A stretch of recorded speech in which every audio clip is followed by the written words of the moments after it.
Hi, welcome back to the Wildfire Podcast. This is episode 10, probably, and I'm here with our very special guests. Please introduce yourselves. My name's Kiara Vivanco. No way. I'm currently a senior. And I'm Jocelyn Avila, and I'm also a current senior. She a baddie? She knows she a 10. Okay, so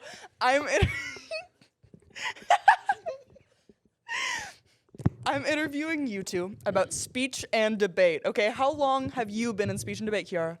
I've been involved in it for 3 years now. Wow, and you?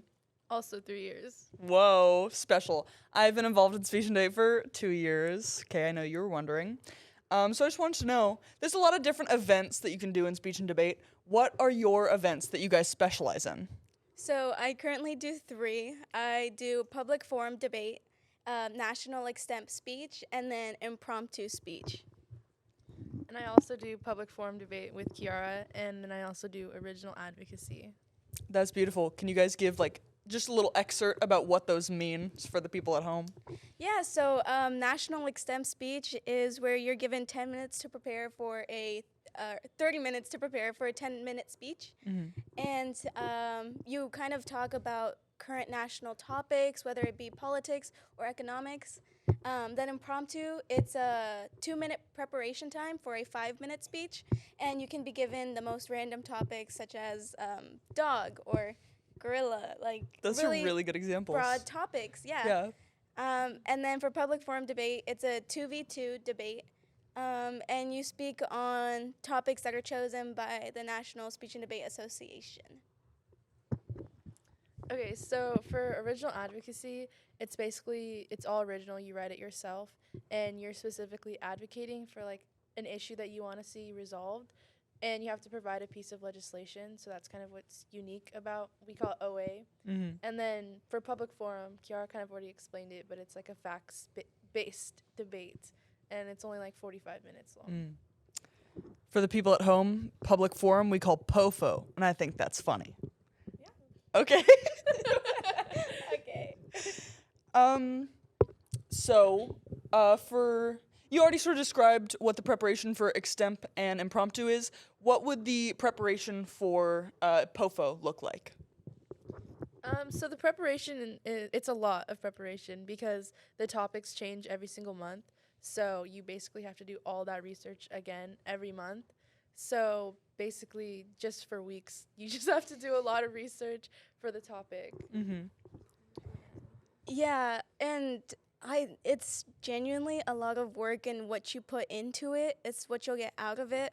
So we have our typical cases, which we call them, are 12 pages, and then we have things such as answers to, just in case and let's say they ask us a question, we want to be prepared for that question, and we'll have 50, 100 pages of just different sources to answer their questions. Lovely. And just for people at home, for debate, you don't get to choose what side you're on, ever, right? So you have to prepare for either sides of a debate? Yeah, so we have to prepare for both because we don't know until about 2 minutes before the round starts. Yeah. Yeah. She a baddie. Okay. Do you guys want to give a quick overview of the structure of a POFO debate? Sort of, if you remember. I know you guys are experienced, but Oh yeah. maybe you're a little slow. So experienced. So basically the first speaker, Jocelyn, gives a speech for 4 minutes, and then the other team's first speaker does the same thing, and that's kind of just reading your case top to bottom about why you think the resolution should be solved or not. And then they would basically debate one another in a thing we call crossfire for 3 minutes, and then afterwards I would get up there, speak about furthering our case, and then speak about what the other people said and kind of just go against what they said. And then other team would do the same, and then we would argue for the next 3 minutes. And then she would go on to give her second speech about what's been going on in the debate. The other team would do the same, and then we would do debate in between all 4 of us and just go back and forth with different questions to one another. And then finally, I would go up there, give a 2-minute speech about why we won or why we think this resolution should or should not be solved. And the other team would do the same. Right. Thank you. How do you win at POFO? Because I genuinely don't understand how that works. So basically, you would win by providing the best case and the best rebuttals to your opponent's arguments. So that's why it's really important to do a lot of research, because I promise you, if you don't do enough research, you're more than likely going to lose. And so really, I would say the main thing is like being able to respond to your opponent's arguments in like a good way, obviously, because if you drop any argument, which like dropping arguments just means not addressing it, then you're done. Like, they're gonna tell you didn't respond to this. So if you don't respond to an argument in debate, it essentially means that the argument is thus true. So Just like in Twitter. yeah, sure. So yeah, that's really the best way to win, is just make sure that you're weighing the pros and cons and everything like that. Good. Great. Thank you. Yeah. Okay, so you guys go to tournaments Right. for your things that you do. Yeah. What? Hold on. For your events. You guys go to tournaments for your events. Have you had any tournaments recently? Yeah, so we recently had one just here at Logai High. What? I might have heard about it. Yeah, it was called Logai High's YFL Oh. 5. Yeah. How did that go for you guys? It went really good overall. I think a lot of our teams from Logai actually placed first, second. We had a lot of great Some wins. people tied for 5th. Yeah. it was Yeah. really- Some people, some people. Oh. Well, tying for 5th is technically not like the worst thing, because that means you could have gotten 3rd or 2nd. There's just too many Okay, people. For the record, it should have been 4th. Because no one got 4th and we tied for 5th.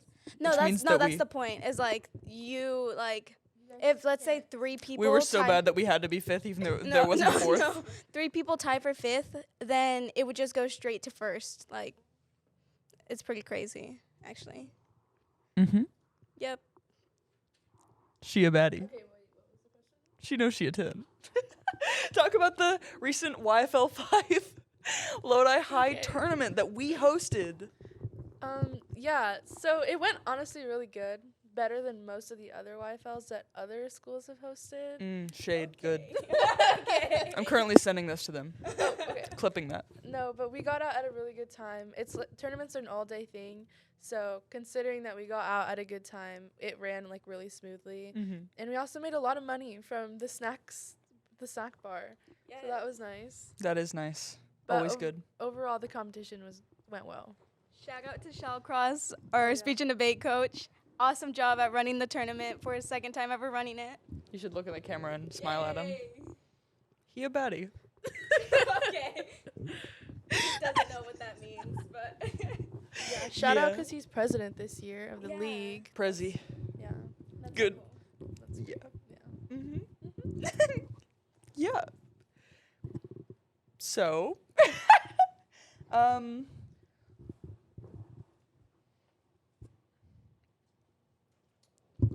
How do you feel about the tournament and how it ran? You were there. oh my god. Wait. You're asking me a question? Yeah, we're switching this up. Oh.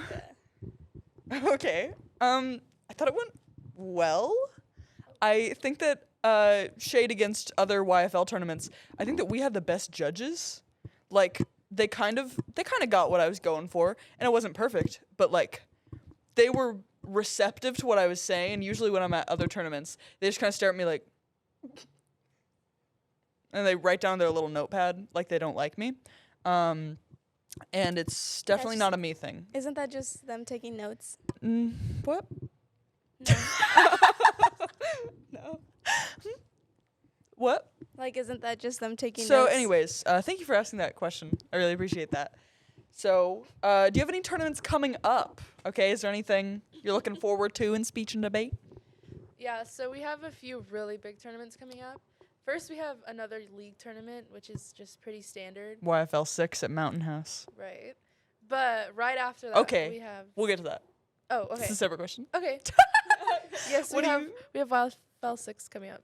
What are you guys planning on doing? Yeah, next week, next Saturday. What are you guys planning on entering for? What are your events? I think we're doing the same events that we talked about originally. All of them? Yeah. Yeah, it's kind of like this last tournament for the league is supposed to be where we figure out what we want to do to further develop and enhance for future big tournaments that we're seeking to do. Develop and enhance. Yeah, enhance different skills, see if we want to continue doing those events because we have to choose which ones we want to do in the future. Yeah. More limited options. Yes, Which I'll very get to. limited. Yes. I know you're a little upset about that. Nah, it's okay. Oh, okay. Yeah. Well, next question. Okay. Yep. What's that? There's something big coming up, right? Something big, huge coming up after YFL 6. What's that all about, you guys? Yeah, we have a thing called state quals for the state. Wow. Oh. And then we have something called national qualifications as well, where first state will be competing at the state level, and then nationals will be competing. Wait, at let me a- guess. A national level? Yeah. So hyped. Okay, so the rules for state have changed. You can't double enter. Only single entries. Double entering means that you are participating in multiple events and you can place in multiple events. So you guys can't do that at state quals, which is different from last year. So what are you two planning on doing for your event in state quals, which obviously you're going to? Yeah, I was pretty bummed about that because I like to differentiate my. Yeah, you're an overachiever, right? Okay. Maybe some would consider that overachieving. But I'm planning, or I believe we are both planning to do public forum debate together, or not. Yeah. Yeah. So, for the actual like tournament, we're allowed to do multiple events, but we're just not allowed to go to state with multiple events. Right. So for state quals, you guys Yeah. can do that. Yeah. And whichever one you place in, Yeah. So essentially, Highest. if you place in all of your events that you competed in, You have can to only choose. pick one. Yeah. But yeah, I think our goal is to go to state for public forum debate. but you guys will be trying all of your Yes. events. Yeah. Excellent. Are you going to state quals? Oh my god, wait. Another question for me? Yeah. Yeah, I do plan on going. It's a little complicated though because I am working on I haven't decided if it's going to be an original advocacy or that other thing Oh. yet. Yeah. I haven't decided yet. But I might not even finish it in time. So I Oh. might just be doing my OPP, which is funny and not emotional. Maybe you should make it like an OO. 'cause then Are you can be allowed to funny. do that? Are you allowed to change the speech to be a different event? Because I feel like I've heard you're absolutely not allowed to do that. Oh wait, I think you're right. Yeah. Actually. Okay. I'm pretty sure I that because think- I've already I- gone to a tournament in the wrong category, I have to stick with it. I think you could adjust it and like just switch the event and say it's an OO now and plead your case for why I really don't want to. you should. At tournaments, you can get called out. They can tell you that you're dumb and wrong, and you're not allowed to do that at a tournament. Well, they can cancel your score. Or You can get something like canceled. that. Disqualify your Yes. score. Yeah. Yeah, it's not like automatic. Somebody has to call you into question. I don't trust the other teams. Okay. I feel like the other teams at our league though are pretty cool. Well, I think they're snakes and weasels. Oh, shout out to the other teams. Love the other teams. Great people. Yeah. Love them. Good balancing it out so I don't get canceled Yeah. at a tournament. Yeah. And not on Twitter. Yeah. I don't. Yeah. Oh. Interesting. I've never thought about doing that before. Getting canceled in person and online. I'm a baddie. I know I'm a 10. Okay. My producer is calling me out. Oh, what was that? I don't care. Okay. I would like to know, okay, this sort of goes back to your events that you guys do. What do you guys think the most valuable traits are when considering doing the events that you two specialize in? I think generally for speech, it's really important to be confident when you're performing because that's the first thing that judges will look at. You know, content is obviously really important, but the way that you present yourself is key, of course, because you're standing in front of the room. So I'd say making sure that you're confident, and I think memorization also for like most speeches is really important because it just looks a lot better. You look a lot you look a lot more prepared for your speech. You just look a lot more prepared for your speech if it's memorized, and it just comes off a lot better. For Yeah, you look judges. professional Yeah. and like you're good at what you do. Yeah, and that's like really important. Mm-hmm. Yeah, and for debate, I think confidence is key in speech and debate. Period. Like regardless of what event you're doing. Why are you laughing? Yeah, I would definitely agree with what she said. I think it's a little different whether you're doing a spontaneous event, which you don't get the topic beforehand, like you don't make the stuff up.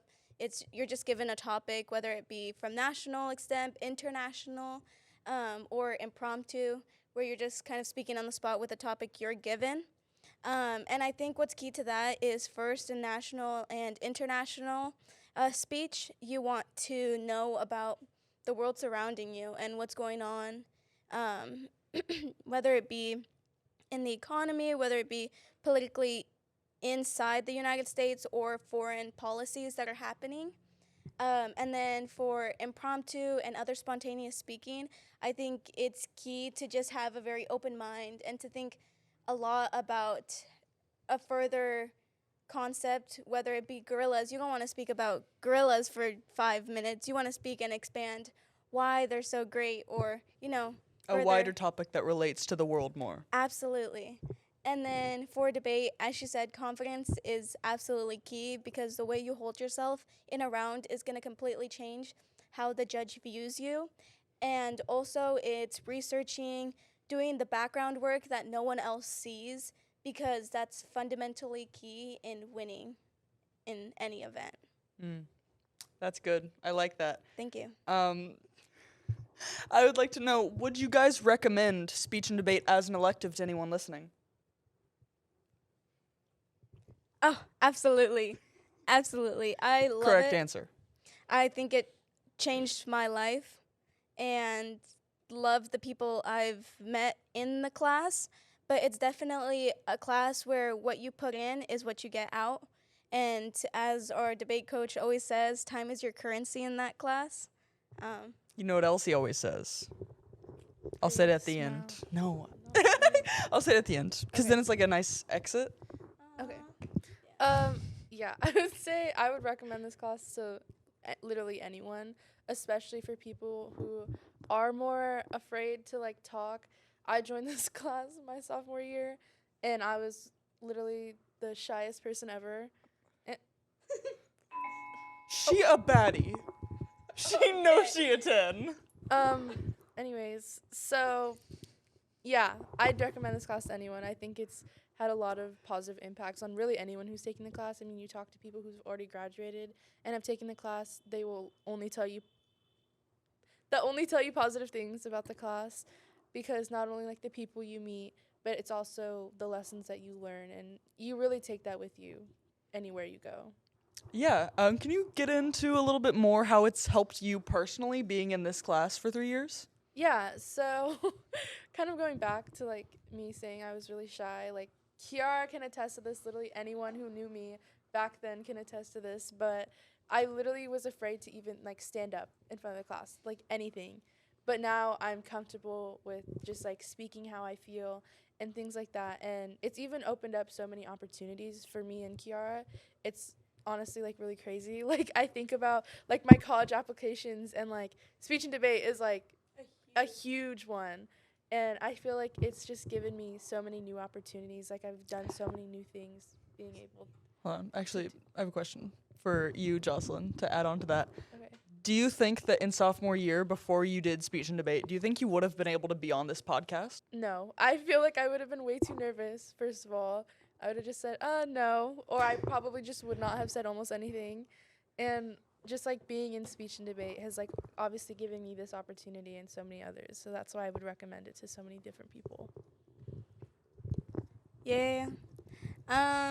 So I think on a personal level, this has really helped me. I've always kind of been talkative, but I don't want to say closed-minded, but definitely unaware of a lot of things that are happening. Definitely conservative.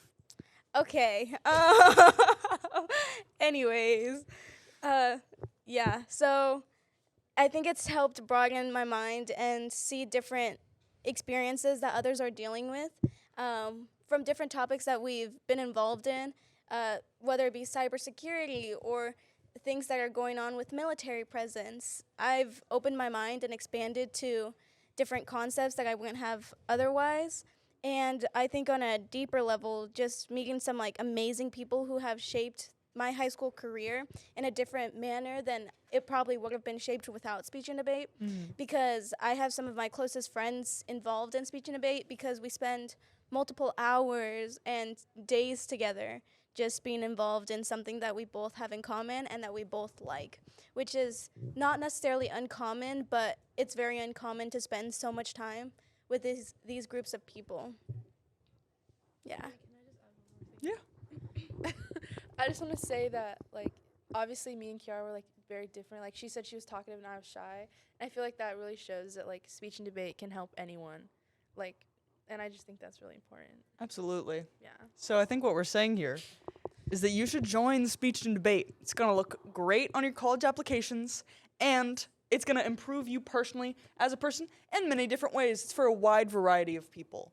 Now, I'd like to end this podcast by us all saying together Okay. the thing, which we're going to stare at the middle camera. Okay. Breathe, smile, and have fun. Oh, yeah.